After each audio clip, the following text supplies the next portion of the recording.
I'm Damien Fowler. And I'm Eileen Sliffring. And welcome to this edition of The Current Podcast.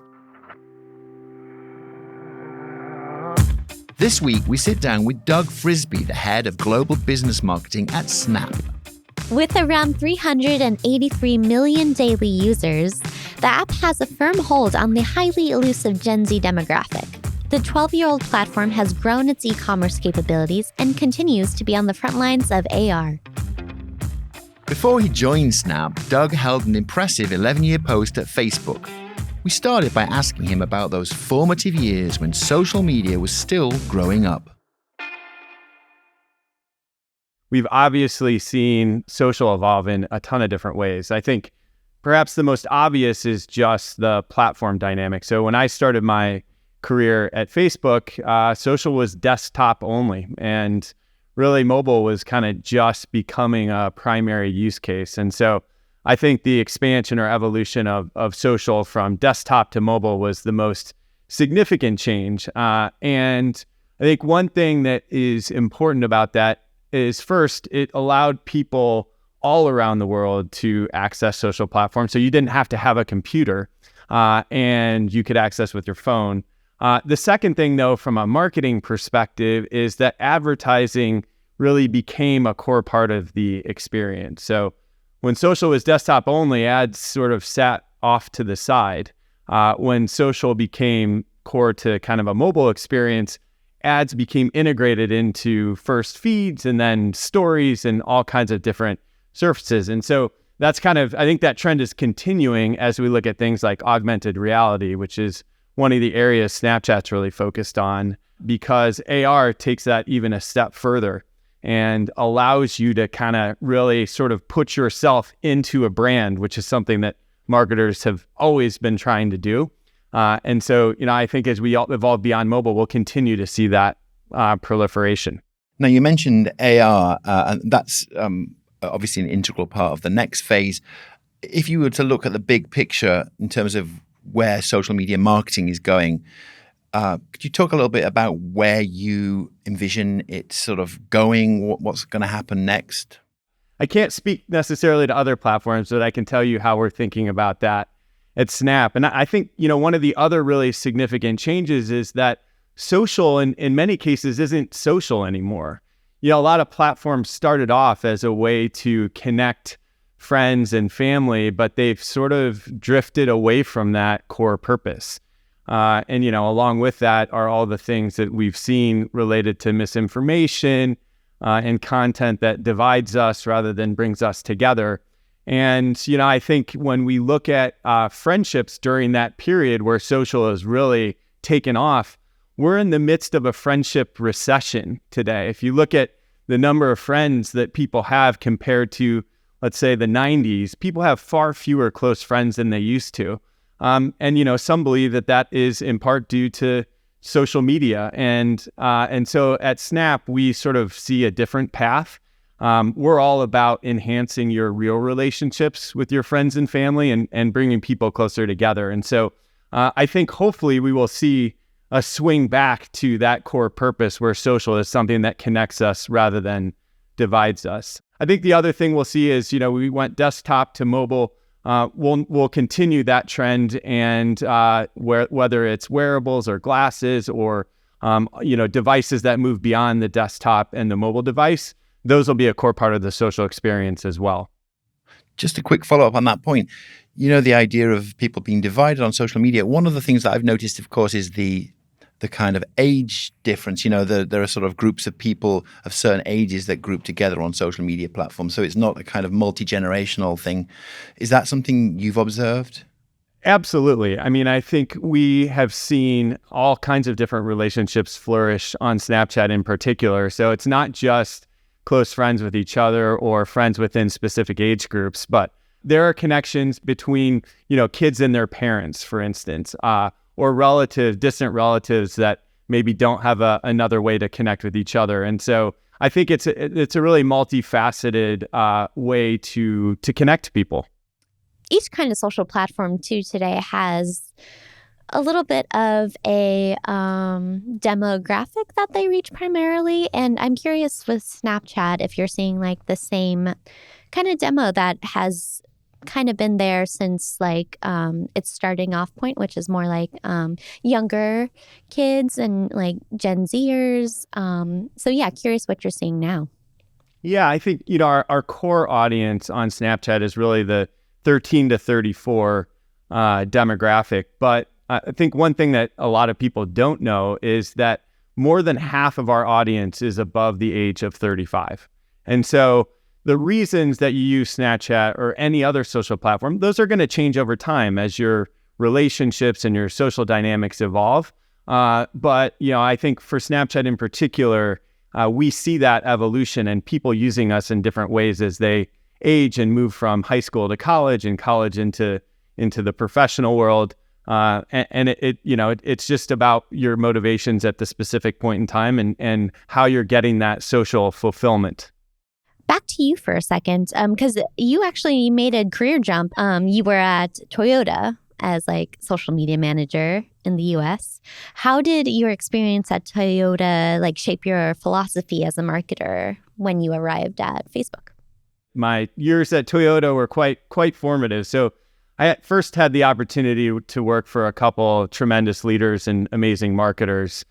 Jim Farley, who's now the CEO of Ford, and had several marketing roles on the path to that position. And then Deborah Wall, who was just recently left General Motors as the CMO. So those are two of the people I worked for. And I think they kind of shaped my perspective as a marketer because unlike maybe senior executives in other roles, they were always pushing us to do things that were bigger and more transformative than even we were comfortable with. And so that led us into a lot of different interesting avenues and marketing channels. And social was one of those. So at Toyota, we were one of the, I think, first major advertisers on Facebook when Facebook had 30 million users.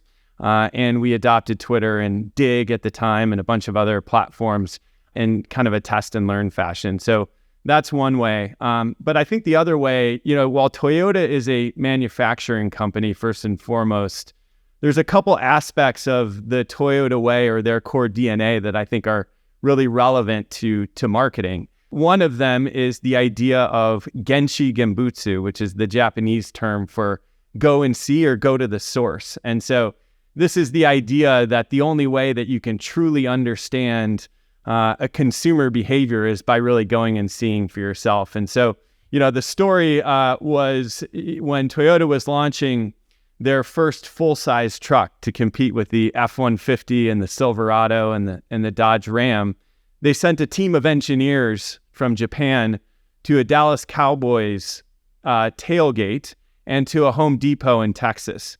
And you can imagine that probably had a major impact on their perspective on what U.S. truck buyers needed. So that idea is something that I've always tried to embody as a marketer, is really trying to understand that underlying consumer motivation.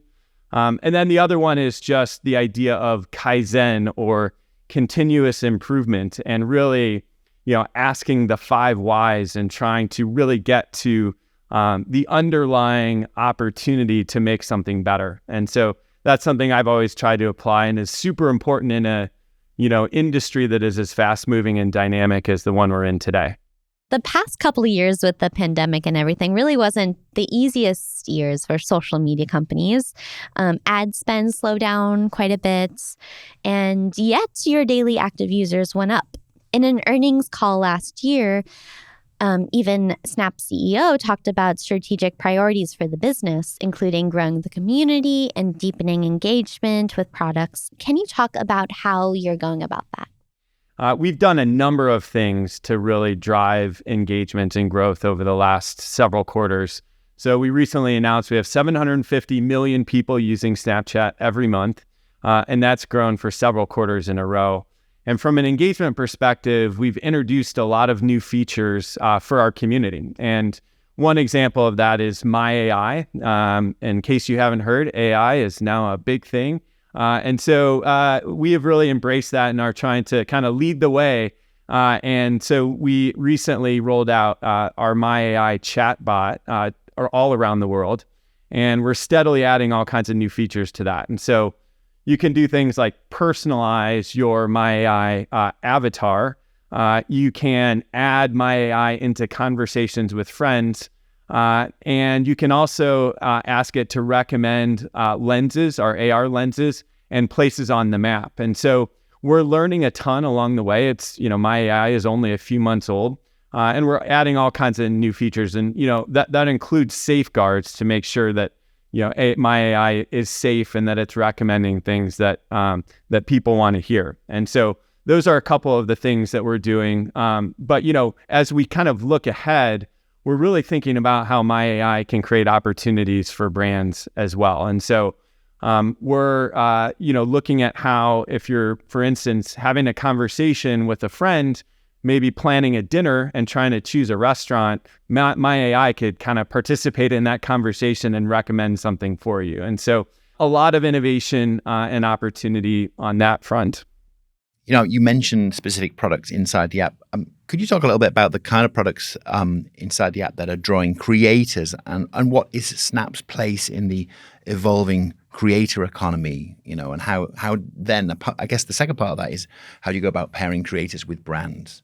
I think the first thing that's important is that creators are using Snapchat differently than they're using other platforms. And they're really, as opposed to creating very kind of polished, orchestrated content, they're using Snapchat to provide their fans an opportunity to get a behind-the-scenes glimpse of their day-to-day. And so we have creators that are posting dozens of snaps a day to their stories and giving their fans that inside look. And so what we've kind of introduced recently, though, is an opportunity for creators to actually build a business based on that dynamic. And so we introduced a revenue share program, which allows creators to share in the advertising revenue from ads that we show between their stories. That's been an extraordinary growth area for us over the last few quarters as well.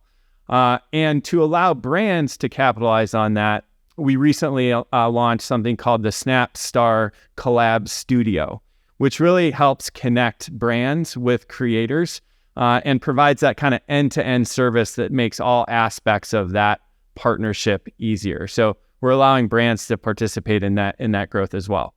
I'm curious, what makes a star creator on the app? No, that's a great question. The first thing is just providing something that's unique and different. Many of our Snap Stars have also, built big followings on other platforms as well. And so they're kind of bringing that core equity to ours. But I think the ones that are big on Snap really embrace that idea of like providing the inside look and giving that glimpse of the day to day. And so that's why they're getting something on Snapchat, our community that they can't get from creators on other platforms. You were investing in augmented reality, and I know Snap has been at the forefront of AR. What's next for the platform? Could you talk a little bit about the AR features that are helping brands get in front of their audience? Yeah, so we've offered what we call sponsored AR for several years now, which is essentially the opportunity to promote a branded lens in our camera. But the thing that we've announced or launched most recently is called Aries, or AR Enterprise Services. And so this is essentially allowing basically businesses to take the best of our AR technology and embed it in their websites, in their own apps, or even in their stores through AR-enabled mirrors. And so recently at our Snap Partner Summit, we launched basically the shopping suite, which is the first collection of features from Aries bundled into a more cohesive service. So this idea of taking AR from inside Snapchat and bringing it out to websites, apps, and stores outside of Snapchat is really the major step forward we've taken recently. Awesome. How would you describe the response to some of these like social commerce features that you have in the Snapchat app? I know like in general, social commerce has just exploded over the past few years across like every platform, essentially. So yeah, curious about like shoppers' habits. Are they actually like using these like features? Absolutely. And I think, social commerce is one of those sort of elusive terms that may mean a little, something a little different to everybody. But I think at our core, Snapchat is really about friends and family. That's why people use our platform. And we also know that our community really depends more on recommendation from their friends and family than they do from celebrities or influencers. And so that core dynamic, I think, is really at the root of the social commerce opportunity. And if you think about AR specifically, one of the things that we see is people are using AR lenses on Snapchat, and then they share those with their friends. And so, a great example of this, we created a lens with McDonald's last year that allowed you to take your Bitmoji, which is essentially your avatar within Snapchat, and it could open a life-size like Big Mac. And so it was a fun, kind of interesting, engaging, way to engage with McDonald's that many people then shared with their friends. And so that dynamic of kind of really focusing on friends and family and creating interesting, engaging experiences is really at the root of the social commerce opportunity from our perspective.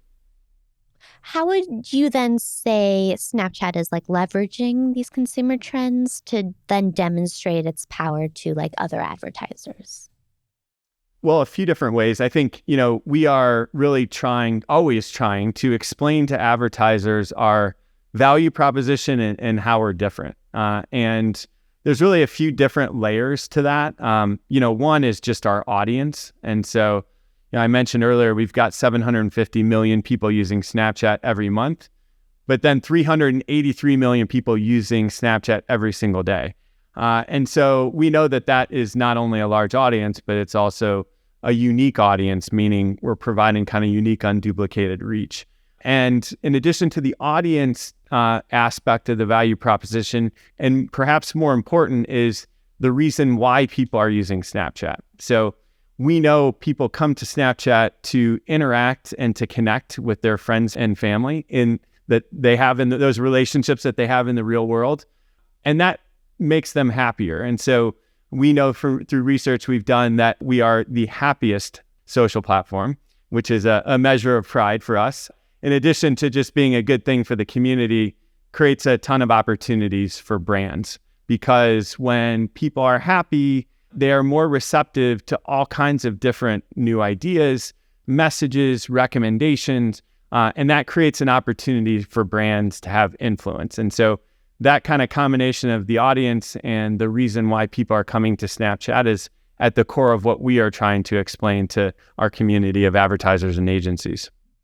I recently read a survey by GWI that said most people over the age of 25, use the Google search bar as the starting point when they go online, but that's increasingly not true for young generations. Very interested to know, what should marketers know about these sort of foundational online activities, such as shopping and the social habits of Gen Z and Gen Alpha? What's your sort of snapshot, sorry for that pun, of this group, of this demographic? Yes, I think a couple things. One is that we know that Gen Z and Gen Alpha, they rely more on their friends and family for recommendation and advice on all kinds of different things, including what to buy, than other generations do. And so second, perhaps as a corollary to that, is the fact that social media is a top source of discovery for Gen Z and Gen Alpha. And so that dynamic potentially is a bit different than we've seen in other generations who emphasize or utilize search more, and plays into our strengths as a platform for sure. I read that Snap just crossed the 200 million monthly active user mark in India, which, makes the mind boggle in a way. But how is Snap looking to scale internationally, and where's the most dynamic growth coming from? Yeah, I think, you called out the most dynamic source of growth in India.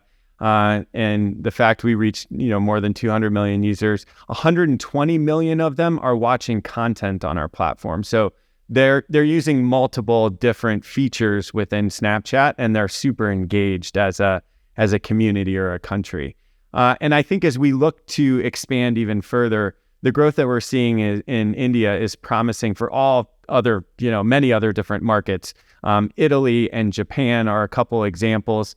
And so, eventually we're 750 million people coming to Snapchat every month today. We're eager to grow to 1 billion and beyond by providing value to, communities all around the world. So I think it's a harbinger, hopefully, of great things to come.